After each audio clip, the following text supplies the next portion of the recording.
What's up, everybody? This is Dr. Nick, and welcome to another episode of Path to a Million podcast. I'm here with one of my favorite moms. Can I say mom to be yet? Yeah, I can. Okay.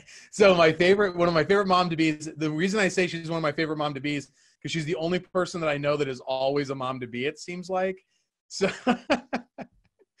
so you had just told me that number 4 is on the way. So congratulations. Thank you. And I didn't say your name. This is Dr. Jami West, and we've been friends for a while now. We were in 8 Weeks of Wellness together, and now you're just continuing to do big things. And so say hello to the people and tell them a little bit about yourself, other than your pregnancy status. So I'm the forever pregnant one. I practice in North Texas, in Gainesville, about an hour north of Dallas. I went to chiropractic school at Parker in Dallas. Grew up in Texas, practice here, and I'm married, have 3.5 children. The other one's due in August. And well, really, I mean 4.5, really. Yeah, kind of, if you count my husband. Your husband and I share a birthday, so that's exciting as well. That's right. Yeah. We raise cattle, Scottish Highlands, and live on a ranch and have an exciting life. There you go. And you drive all over the country too. I feel like every month or so you're on some epic trip through Kansas or something. Yeah, we're always on a road trip. That's right. All right. So there's a lot of interesting stuff about your path to a million. You just celebrated your first year over 1 million. So congratulations with that. Thank you. And I'm also excited to talk to you about your new online business. You've been, the last couple years have been starting to do online functional medicine with people pretty much all over the world. So I'm sure that people will be excited to hear about that. And you just stopped seeing patients, like chiropractic patients, for the first time full-time in September. So lots of exciting stuff going on with Jami. Yeah, lots of changes. All these things that I feel like I've been yelling at you about for a couple of years now. Yeah. Yeah. All right. So you practice in a small town. What's the size of the town? How many people are in it? 16,002. 16,002. And then how many are in the county? Because you guys probably draw from the county for chiropractic, right? Maybe 30,000. I'm not real sure. Okay. Not a lot. And what kind of volume are you guys seeing right now? We see it kind of fluctuates. Right now we're seeing about 250 a week. It goes up close to 4, kind of depending on who's in town on vacation and who's not. Got it. Got it. So when you graduated in 2011, and then you started this practice in 2012, correct? Mm-hmm. And so we were talking a little bit before, and you kind of qualify for accelerating through the 250 to 500 stage, the 500 to 1 million stage, and then you're currently over 1 million in collections. The 0 to 250 was the one that you didn't really rapidly go through. What do you think it was that has allowed you to accelerate faster? Because it seems like each of the stages you've kind of gone through quicker, but that first stage was a little bit slower. It was the second year when you hit 20,000 a month. Was there something that kind of changed in that first year or two, or what was it? Yeah, so my first year of practice, I didn't really have systems in place. It was just me. I didn't do x-ray. It was an office and an adjusting table, and that's it. Yeah. So it's kind of come in when you hurt, we'll see how it goes. Then I incorporated what was Everest back then. Yeah. So active care plans, and that was a total game changer. And then started hiring, and then fine-tuning systems, and then that just caused a lot of acceleration. Great. And so when you went from 250 to 500, so you found Everest, you started putting people onto care plans more. What was the piece that allowed you to, were you seeing the same amount of new patients and you were just doing a better job of converting them and retaining them? Or did you start to get more people into the practice in that second stage, going from 250 to 500? Kind of both. I think my certainty grew for sure. So that helped my close rate. And it's been between 89 and 94% since then. And then it's kind of the ebb and flow of new patients, finding a new system for that. Yeah. And then just getting out of my own head was the big thing. What do you, I mean, I think a lot of people probably struggle with that. What was probably the biggest help in terms of getting out of your own way? Like listening to a lot of like podcasts, working on myself. What was I going to say? And like jumping over 200 a week was the biggest thing, and hiring coaches, like hiring people that had the practices that I wanted and helping them like get me out of my head. Yeah. And I feel like that's kind of everybody's struggle. Yeah. I mean, I totally agree. I'd struggled my first, well, I mean, I still feel like I'm struggling, but I struggled like my first probably like 5-6 years in practice. Mainly because I just kind of thought I could do it all on my own. And it was probably like year like 4 or 5 where I started to get more coaching, and that really, really helped. And now it's like, I couldn't imagine not having a coach, you know? So what was the biggest thing that you had to get over? Like in terms of like a specific, self-doubt or self-defeating like thoughts? I think a feeling of like being worthy enough. I feel like that's the biggest thing, like feeling like you're enough, or it's not like, well, I have to take this certification or I have to do this program and then I'll be ready, but just jumping in and going for it, like failing forward. Yeah. That's like the imposter syndrome, you know, like I feel like that's, I think that's such a big one. And I think a lot of it, you know, as I've talked to more doctors is female chiropractors, I think tend to struggle with that. And they like, I noticed that they're always like wanting to get that next certification to be enough to people, when it's like, you know, when you're dealing with the public, I felt like this when I first got into practice, is I just felt like so young and so like inexperienced. And it's like, I guess I just did an okay job of like faking it. But I think a lot of people like struggle with that for more than just like the first year or two. And some get stuck there forever, and they're just constantly like needing to learn something new, you know, as opposed to just doing. Yeah. And I feel like I've dealt with that way more in the functional medicine world than chiropractic. I mean, chiropractic's easy. It's the getting patients to understand the importance, but I mean, adjusting's easy. Being good at adjusting was easy for me. But to the like feeling that I'm enough, or I mean, I'm 34. Most people's medical doctors are 50, 60, and then there's that whole thing with the headspace with that. Yeah. But it's realizing how much you know, and then having certainty in yourself, and that's been a game changer. Well, nobody I know knows more about functional medicine than you do, so there's that. Yeah, you're welcome. All right, so 250 to 500 was really mostly about the certainty and just converting more of those people that came through. Once you got to that, so you'd started to build out more of a team. Where were you at? Were you still seeing all the patients when you were at that like $40,000 to $50,000 a month range? And what was your team like at that point? So I had a new patient coordinator. I had 2 front desk CAs, maybe 1.5. I was still seeing everybody, still doing all the exams, still taking all the x-rays. Got it. And I felt like I had to do that. You know, just another headspace thing. Yeah. And then with the new patient coordinator, what were they doing? All of my marketing. Anytime a new patient calls, they would take care of them when they come in the door, kind of do the physical part of the exam. Yeah. And kind of be that liaison and that person that they could trust, like a paraprofessional. How did you, because I always love that. I always love like the new patient concierge coordinator. Like I love that position in the practice. What was the difference that you saw in the practice between not having that spot and having a person do that? I would like definitely can tell a difference if I had a hard time getting like a goal from a patient, or if I couldn't really get them to open up to me. Usually you'll see that with like men that are, you know, they don't want to be here.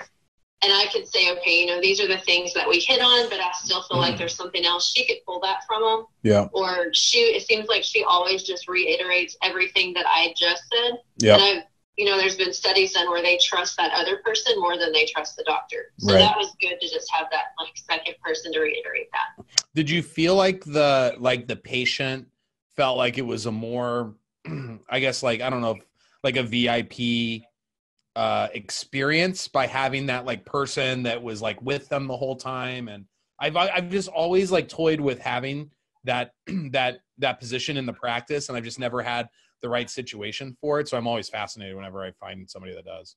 Yeah, I love it because too, like I can spend 10, 15 minutes with a patient. They have more time to spend with them. And then like it makes that experience so much better. That's really good. And you still have that in the practice? Yeah, definitely. Yeah. So so now you've got the new patient coordinator, 1.5 front desk people. Is it mainly just adjusting at that point when you're at the like 40,000 a month level, or are you starting to add in 8 weeks of wellness, functional medicine? Started to add in 8 weeks to wellness. Okay. So you have a gym inside of your practice, or is it like across the parking lot or something? I can't remember. It's right next to the liquor store. Oh, good. Perfect. Yeah. So they can celebrate afterwards. That's always good. Right. And then you have massage in the practice as well. Mm-hmm. Yeah. So when you went from 500 to 1 million, what was at this point, like you've got the systems, you've got the coaching, your mindset is better, your headspace is better. What was the thing that really helped you accelerate through that? Delegating and having people to replace me. Got it. And what things would you focus on delegating? Anything that I didn't want to do or someone else could do that I didn't have to do. Examples, writing lab recs, scheduling patients for something, having someone else keep up with other things, having people put things on my calendar. Yeah. Instead of like, is this okay? I'm like, take over my calendar. If it's not full, put it there. Right. And then like as far as a new patient goes, I would go in, do a history. I would take x-rays until I got an intern to do that. That's the only time I would see the patient. And then I would tell them what plan I wanted the patient on, how many times I wanted them to be seen. And I didn't touch anything again until I walked into the report of findings with that patient. Like having them do financials where it was out of my head. And that was another thing to help with headspace, because then I didn't know anything about their insurance. I didn't know any of it. Just having someone to replace all the little parts that didn't take my credentials basically to do that. That's good. Let's kind of like break that down a little bit. So when you were still seeing patients and it was running at its best, patient would come in, intake would happen. Someone else is doing the consultation. They will do range of motion, posture, core strength, flexibility, all of that. Well, I know, but did somebody do like the history consultation before? No, you did that part. Okay, so you did that part. That was usually how long was that? 10 minutes. And then they do the x-rays then, or they do the exam then? Then. They would see everything they needed to see me for, and then I wouldn't see them again. Oh, I saw. I got it. So they would do that. The x-rays take 5-10 minutes as well. So you're with them 15-20 minutes. They get handed off to the new patient coordinator, and then literally you don't see them again until day 2. Right. And they'd already gone through what their options were for the care plan. No, that's something else that I replaced the last couple of years. So they would go through like the rest of their exam. Yeah. Things that we did in the office, like different ways we could help them. Like if they were low back, but they had metabolic syndrome, that would be where we would transition them to more of an 8 weeks wellness patient. Yeah. If I wasn't, if I didn't fill them out very well. Mm-hmm. And then on day 2, I would take them back, go over x-rays, go over kind of things that I saw that concerned me. And then my office manager would come in and go over financials. Oh, right. So you'd say like, here's what I recommend.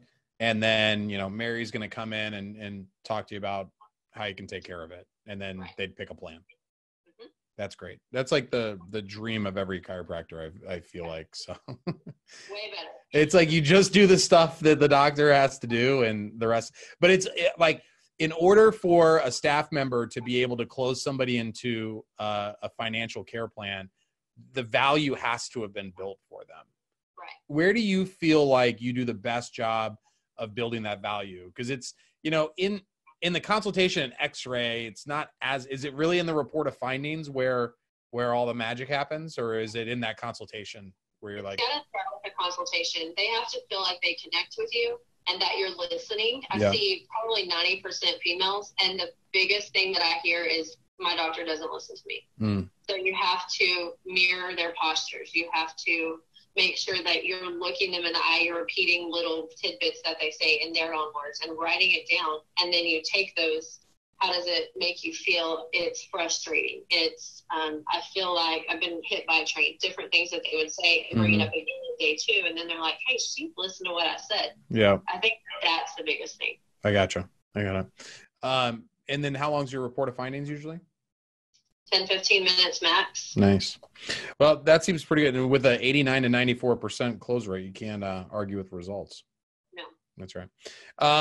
All right. So you just celebrated your first year over $1 million. What's been the biggest challenges lately, and what's kind of the biggest opportunity that you see now you kind of hit that mark? Probably just continued growth, bringing another associate in. I know mine wants to go back home to Utah, and she's like, I'd pay $1 million to keep her, but home's calling. So finding someone to replace her, or is it the point where we sell our practice? That's kind of where we're at. Got it. My passion is functional medicine, so I don't see myself going back and adjusting again. I got it. Yeah, that's a tough one to get back into when you have 4 kids and you've gotten spoiled by just being able to hop on a Zoom call with people. Yeah. So the functional medicine, the online stuff is what I really wanted to dive into. And also, well, first before that, so the functional medicine stuff started to take off, and you said you're in year 2, I think, and you're at, like, this last year you did 250 separate from the brick and mortar. The brick and mortar did over $1 million. You did 250 in the online practice. And what was it that allowed, like, that you started deciding that you wanted to do the online side of things? When I was pregnant with my 3rd one, so he was born in August of 18, I was like, I don't want to have to rush back to practice. And this is very, like, I don't have to be sitting knee to knee with a patient. Right. We can do this, telemedicine. And it's been, well, unless they live in Gainesville, then they refuse. you just had to get another office because Gainesville people refuse to do a Zoom call. Yeah, they won't. They live within 10 minutes. They want to sit in front of me. That's right. But I had patients that would say, I really wish there was somebody like you in Colorado where my daughter lives. And I was like, I really need to find a solution for this. And then social media knows what you're thinking. So I started seeing, like, this guy pop up, and he started, he's like, hey, I teach doctors how to do this. So as that continued to grow, I'm like, I have to, build this model. So I've, moms of patients of mine that I see and daughters of patients of mine that I see. And it's just been really convenient because they don't have to fly to Texas every time they want to see me. Yeah. And you can get everything, like, on the functional medicine side, it's like they can get their labs there. You just need to talk to them and give them advice. And now you're even being extra smart, and you're starting to, like, create courses to where you don't have to say the same thing 500 times. Yeah. So I had health coaches in my practice when I did 8 Weeks to Wellness, and I'm like, they're saying the same thing to the same people every time too. Yeah. So we put it all online where they can go through. I can see how far they've been, like through Kajabi, and I can go over their labs. These are your recommendations. Here's your course. This is what you need to learn. And then we go over labs again. The lab drop ships labs to them. So I never have to, my office never sends anything out.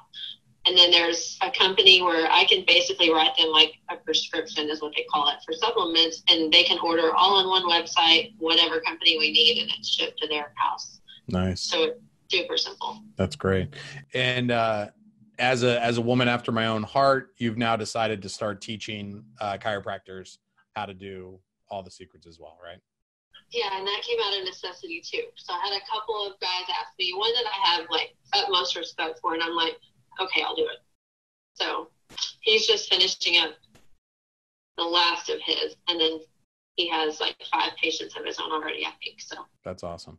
And it went really well, and kind of like you're like beta testing right now until we start really rolling it out to the profession. So I'm excited to see that, because like I said, like, nobody knows more about functional medicine than you do. And like, every time that I've ever seen you speak, a good teacher of it too. I'm always like, man, I need to learn functional medicine now.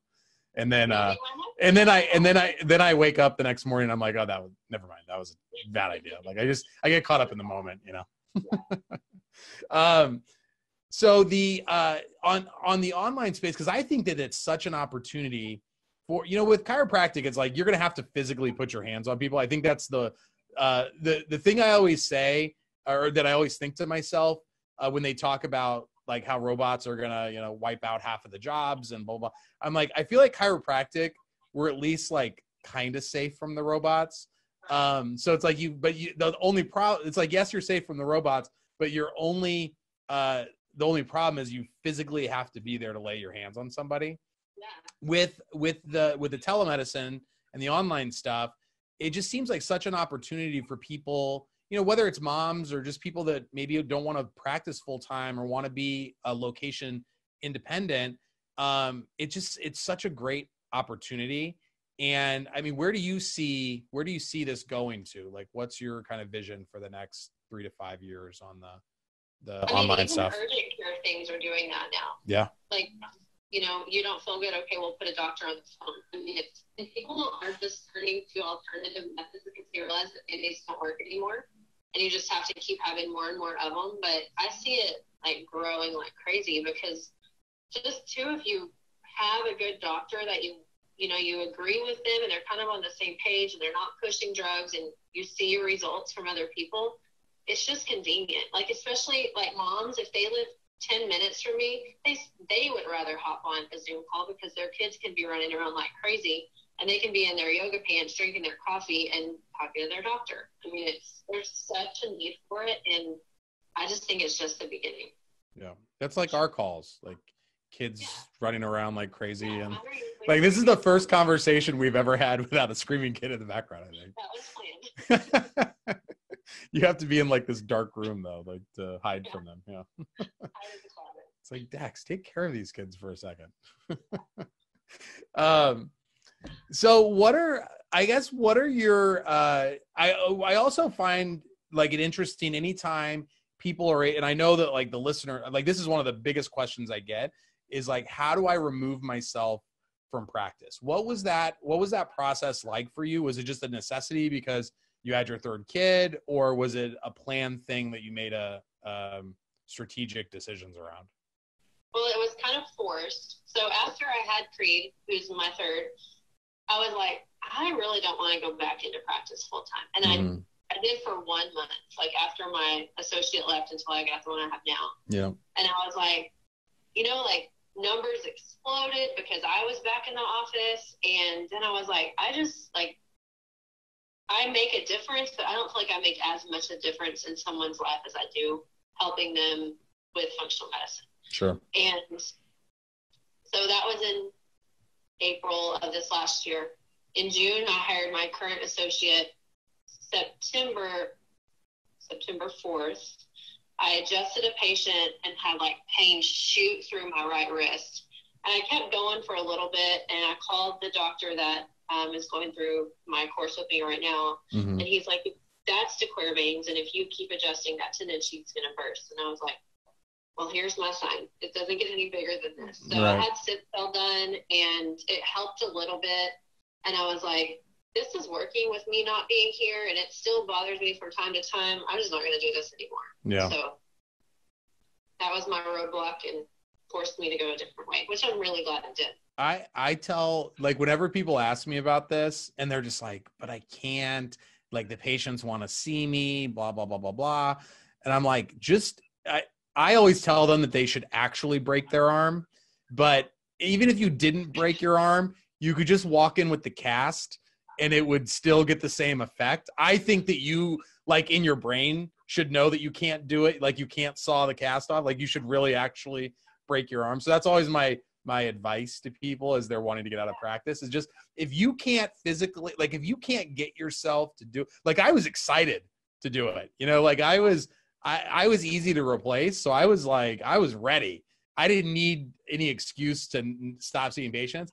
But some people, like, it's like they're too good at it, you know, and they get stuck. And it's because they built a personality-based practice too, right. And they didn't build a business. Right. And I was thankful to kind of see with 3 previous pregnancies how that went. And then, you know, it's okay. Yeah, you have some that don't come back because they only want to see you, and, you know, they're going to get adjusted at some point. So whether it's by you or not. But 2, I don't think it should be a gradual exit. It needs to be like, one day I do and one day I don't, and it's over. Yeah. Because then you have the couple, do you think she'll adjust me? Or you get the call on your cell phone, can you see me? No, I'm sorry, I can't. Yeah. Yeah, that's what I did. When I hired my second associate, I said, I hired him on January 1st and he started January 2nd. And January 2nd, I stopped seeing patients altogether. And then it took about 6 months for me to take everybody from care plans down to maintenance or wellness. And then I passed them off to one of the 2 associates. And by July 1st, I was out. I had set my mind that on July 1st, like I wasn't going to see any patients anymore. And July 1st came. My last patient was like on June 30th or whatever it was. And July 1st, that was it. Like I'd see him, still physically there in the practice, and I'd see him and they'd just be like, "Hey, Dr. Nick," and be like, "Hey," and then I'd go hide back in my office and like work on the stuff I wanted to. And it grew the practice because it's like your brain will do something. Like you kind of have to stay busy, especially when you're younger, you know, like when you're in your 30s, like you feel like you've got to do something. So it's you can either be the person adjusting or you can be the person building a business and like running a real business. And right. And I think everybody that I've ever talked to that has removed themselves from practice has only seen their practice grow. Oh yeah. You know? And 2, it's definitely the growth part, because you know how to run it, you know the way that you want things done, and then it just frees you up so much, just your mind. And yeah, it's a complete game changer for sure. You're so much more creative when you're like, because you're so like, as a chiropractor, you get so used to like dealing with so many different issues because you're like keeping all these patients in your head. And then when you're like free of that, it's like all of a sudden you've got all these problems that can be solved now. Like you have time to sit for 2 hours and just like think through, how are we going to set up that reactivation campaign? Whereas before it's just like, you'd like think about it in passing and wish you could do it, and then it never gets done. Yeah, so exactly. That's always the nice part. Do you have any advice for like, maybe like new moms, like chiropractors that maybe are either pregnant with their first baby or just had one, and how to kind of navigate that and practice and all that, like kind of go back to the days when you only had one?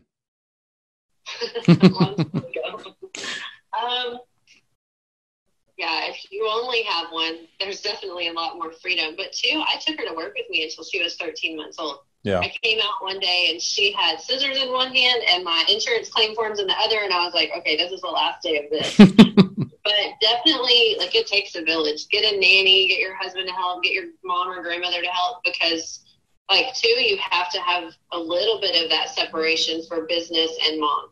Like there's no such thing as a work-life balance. Yeah. But just having that, this is when I'm doctor and this is when I'm mom, and not trying to balance it, but just having those separate times, and it saves your brain for sure. Got it. That's good. Well, I feel like we've covered so much different stuff. So when do you think you are going to roll out the teaching the functional medicine to more docs? You're going to have a few other people that you know and kind of beta test it a little bit more? Or are you like getting ready to roll? No, I feel like we're ready to go. Yeah. I got through everything I wanted to. I wanted to make sure like he knew what I thought he should know, and he's rocked it. So. That's great. That's great. So if somebody wanted to get a hold of you, I know you don't have the website up yet, but if they wanted to like find you on social or whatever, where do they find you? Dr. Jami West. So Jami West. That's what my website is. Instagram, Twitter, Facebook, all of that stuff. Cool. Do you have a JamiWest like .com? Mm-hmm. DrJamiWest.com. Okay. We'll put that in the notes then as well. Any other advice, anything that we didn't cover that you think the people out there listening could benefit from? Probably the biggest thing is like, get out of your head and definitely work on yourself, because that's when you'll grow the most. What are a couple of resources that helped you in terms of just like personal growth? I love 𝗵𝗵𝗶𝗿 and like impact theory. Mel Robbins, I used her for a little bit, like just to get going, like 5, 4, 3, 2, 1. I love her. She's so good. And doing, like, setting up your routine and doing it even if you don't want to, whether it's working out, whether it's making a phone call, whatever, just do it. And then it's done. Yeah. What are, just cause I love this stuff. What are some of the systems you put in place to do some of those things that you don't want to do? So I bought a planner called Commit 30. Mm-hmm. And like every month you focus on whatever else and you mark off every single day. And I'm a list person. So like, I want to see that I've done it every single day, and you focus on something different every month. I have reminders in my phone, and I have, I can't show you right now, my goals on my phone. Mm-hmm. So every time I turn my, like screensaver on or on my background, I don't have pictures of my kids. It's like my goals and writing them down every single day. And then just like, whether you feel like it or not, do it. That's good. And it's called Commit 30? Commit 30. What are you committed to this month? Working out. Working out. Good one. I feel like a human again, and I've done really well. That's good. Well, it's January. It's like the month to work out, right? What's next month going to be? I don't know. I haven't decided yet. Gotcha. I have a couple of days left. All right. Yeah. All right. Well, Jami, I always love talking to you. It's always so much fun. And I'm so proud of you for making the leap and like making this online stuff go and starting to like fit. You're all now. It seems like now you're definitely like trying to focus on like where the leverage points are. How can you like maximize your time and the future is bright, my friend. Yeah, thank you. Yeah, absolutely. Super excited. You've been a big help. All right, well, good. All right, so if you guys want to get a hold of Jami and find out more about how she might be able to help you with functional medicine stuff, go to Dr. Jami West. That's JAMI West.com. All right, Jami, I appreciate you being on, and we will see you on the next one.